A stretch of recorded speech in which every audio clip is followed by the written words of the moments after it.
You can't put the tears back, can't unfeel the hurt. They act like love's a blessing. It feels like it's a curse.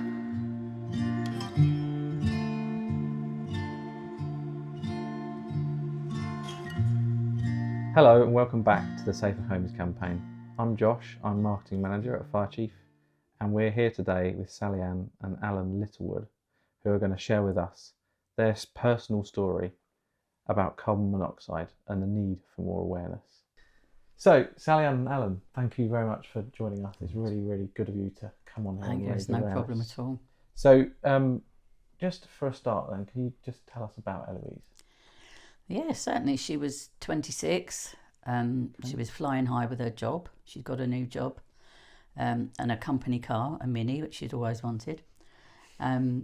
She was just the life and soul. She was full of life. She was smiley. She was happy.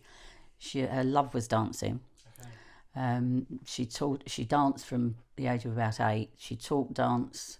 Mm-hmm. She lived dance, she breathed dancing. Yeah, she loved the ballet dancing was her thing. The music, she loved music. Yeah, festivals. She used to go to festivals with her brother.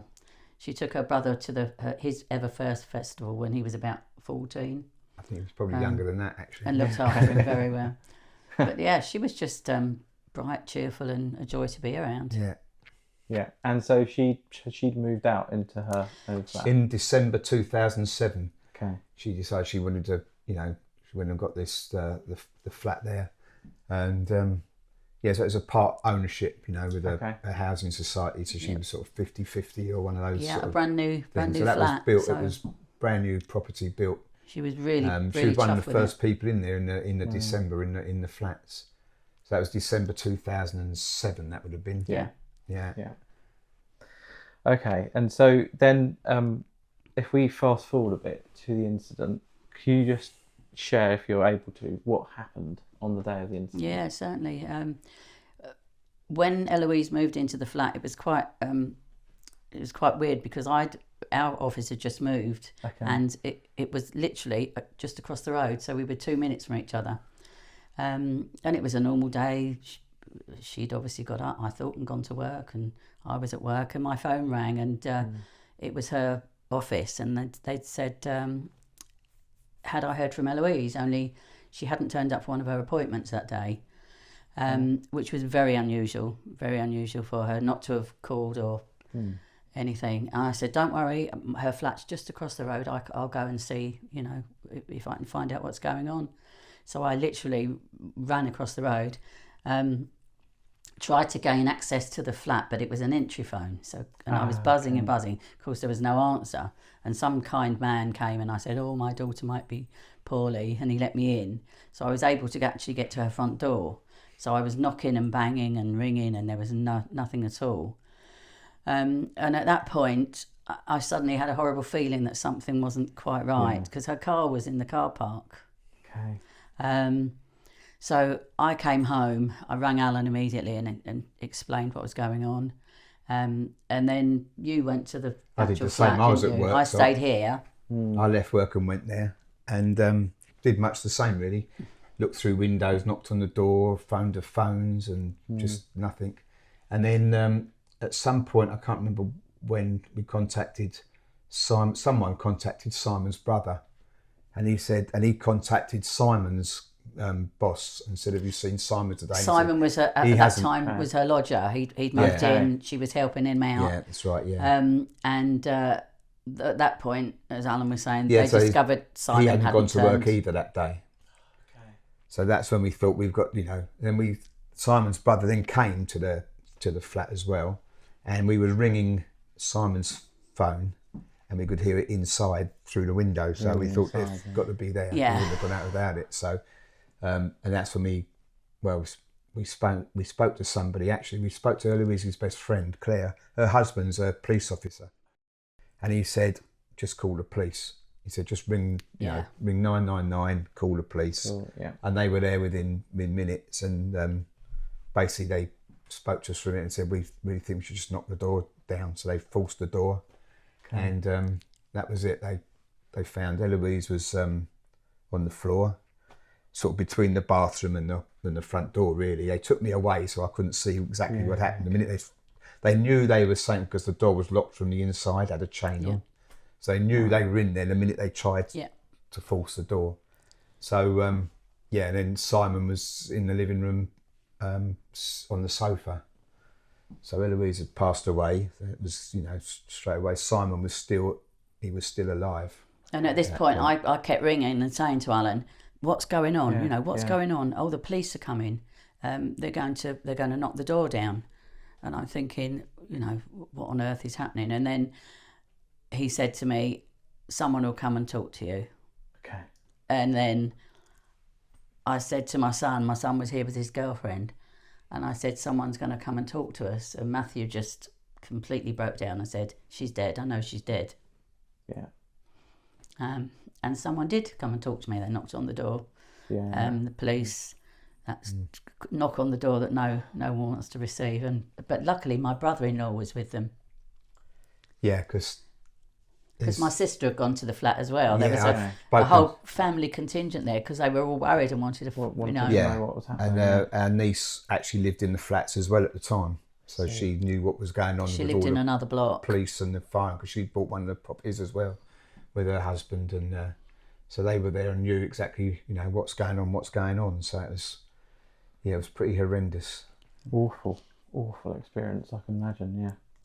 And when did you discover that it was carbon monoxide? How long did it take before you realised that's what it was? Pretty quick, actually, because you were there, within you? probably and the fire brigade half an came hour as well. of the fire brigade being there, they had the gas, British Gas were there to shut down all the things. The fire brigade were knocking on people's doors around to make sure everyone was all right. So at that point, they probably thought it was perhaps a gas leak.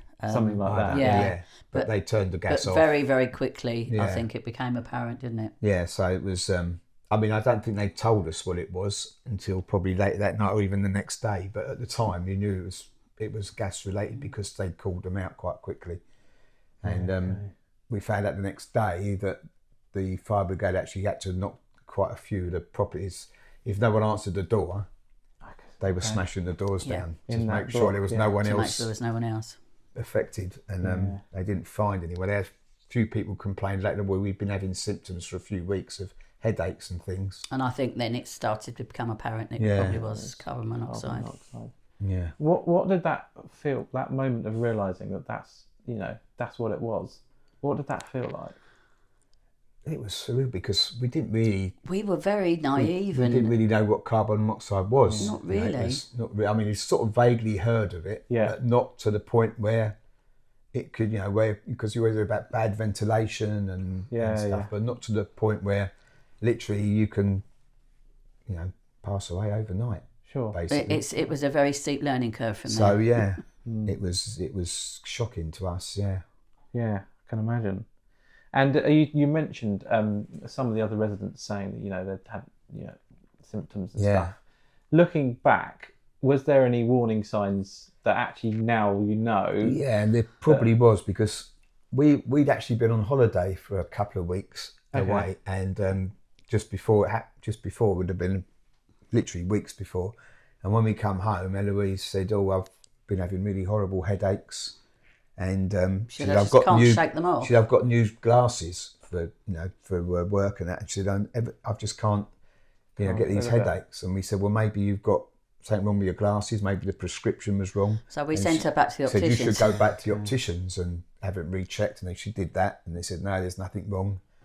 And that was it. She said, "I feel tired sometimes." We very, just very assumed tired. Yeah. She was new job, a workaholic. She danced every night. She worked, driving all around South London to different nurseries with her job, and as an NVQ assessor, and then she was out with her friends at weekends, and she was also doing an open university degree childcare.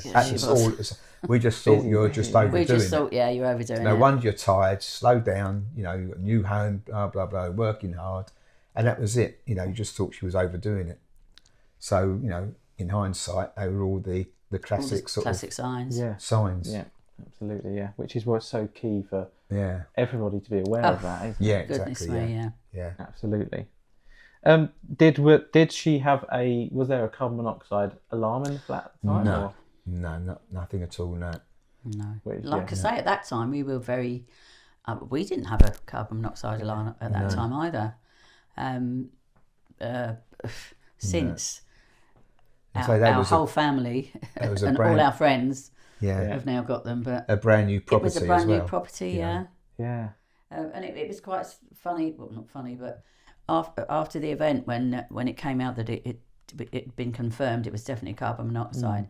And I was talking to people like, oh, was it an old place? Did it have an old boiler? That's You know, the was it a assumption. little old flat with a? Exactly. Yes. Yeah. No, it was a brand new build. Yeah. Everything And was I think brand new. that's what really struck people. That Yeah. you know, my goodness, these things can happen. Even Risk everywhere, really, isn't it? absolutely, yeah. Yeah. So, talking about that sort of thing, obviously, you said you didn't have one at the time. You've now got one. You make sure that everybody close to you has one, I guess. Yeah. Absolutely. What other steps? We've Have you actually taken any other within steps, or? or probably days of that incident, we had some friends who went out to the local DIY stores, a few just up the road, and they said they'd sold out. They sold out. Yeah, because it was such a huge. It had been on the Locally. local news and everything, obviously. And, and she had such a big, social network of friends who were dancing. And and it they was all had just- children. I heard and, about it. Yeah, So it was, the DIY shops had sold out. It's literally sold out. Yeah. That's very So it was. But good, not good to know. Not long ago. Probably a couple of years ago. I got an email from an old work colleague. Okay. And she just said, I know I haven't been in contact, but I thought I must just tell you this. Because of your beautiful daughter, we went out and we bought a carbon monoxide alarm. And they'd had a scare. Their alarms went off. Her family were evacuated. And fire brigade were called. And they said that carbon monoxide alarm Was it? Yeah. probably saved them. Yeah. Saved So them. it was just an email to say thank you for my family, from my That's really family, sweet, yeah. which was really lovely. It was such a affirmation of all the things we tried to do to raise the Raise awareness. awareness. Yeah. Absolutely.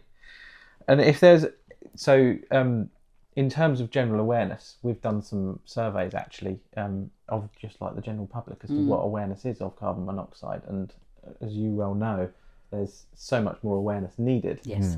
across the UK. What would you want people listening to this to understand about carbon monoxide and the risks? Of how dangerous it is. Yeah. And how the fact you can't see it, you can't smell it, you can't taste it. Yeah, the title of the silent killer is a Is a very apt one. very apt indeed. Yeah. If your house, if you have a fire, you might have a smoke alarm, so that'll go off. But if you don't even, you could smell smoke. You're made sort of aware of it. This is, like Alan said, it's a silent killer. Yeah. If you haven't got that alarm, as Eloise didn't, at least if you've got an alarm, it gives you that chance. Yeah. And just go and buy one, and just make sure your loved ones have got one as well. Yeah, absolutely. And I suppose human nature, we tend to think we can rely on our instincts to pick up when something's wrong. But like you say, you can't see it. Yeah, Can't everyone smell it, buys a can't smoke taste alarm. it. Everyone's frightened of fire in their house and burning their house down. And But this is far more. But this is as important. Far more important. And I don't think people realise it's important. But I don't think people realise it even exists. It's not, As we didn't. In a lot of the time, it's but it is very, very important. Yeah. And how important do you think the awareness campaigns like the one we're doing with Safer Homes are for preventing tragedies unfortunately, like you've personally experienced from happening to others? I think every single campaign that just has got to help. It's got to. Eloise died 17 years ago, but there's still people dying now. So that just shows the need for the awareness campaigns for never to stop. Yeah. Just to keep reminding people. Always need to. Always needs to be there, sadly. Yeah. Because there's always going to be, sadly, another Eloise. Yeah. Or there seems to be. So, just don't stop. Keep the Don't awareness stop spreading the word. If you could give one final piece of advice to families up and down the UK, what would that be? I would say to really educate yourself on the symptoms. Keep I mean, if you've got gas appliances in your Yeah. house, then you need to look out for signs of them not working properly, have them serviced regularly. Yeah. But Absolutely. I mean, in our case with Eloise, there was no need for any of that because her boiler had only was 3 months old. Yeah. Absolutely. So she never had that choice. So even if you have all those certificates and registered and make sure the right people are And doing everything's everything, been fitted it's by still- safe engineers. yeah, and she's still got to be vigilant. There's still a chance that won't save your life. It could A fail. carbon monoxide alarm, is the may one well. thing that Gives you time. that gives you will time save to, your Time life. to get out. and it's very important. Obviously, it's important to have all those other things done, but it's the alarm is the one that will actually save your life. Save your life, yeah. Yeah. Absolutely. It's moved me personally, and I'm sure it would move many that are listening, to stop and think for a second about the risk of carbon monoxide. Absolutely. Make sure that you've taken the appropriate steps to keep yourself protected. And by your loved yourself ones. And your loved ones as well, absolutely. So thank you again very much for coming on Absolutely, no the Safe problem. Homes campaign. It's much appreciated. Please keep doing what you're doing. Thank you. We will absolutely raise the awareness. And thanks for watching. If you would like to follow the Safe Homes campaign further, then you can head to any of the main social media and you'll search Fire Chief Global. You'll find us there, and you'll find other fire safety tips and awareness on there as well. Or if you want to find out more, you can go to our website as well, firechiefglobal.com, and go to the Home and Leisure section. Thanks for listening.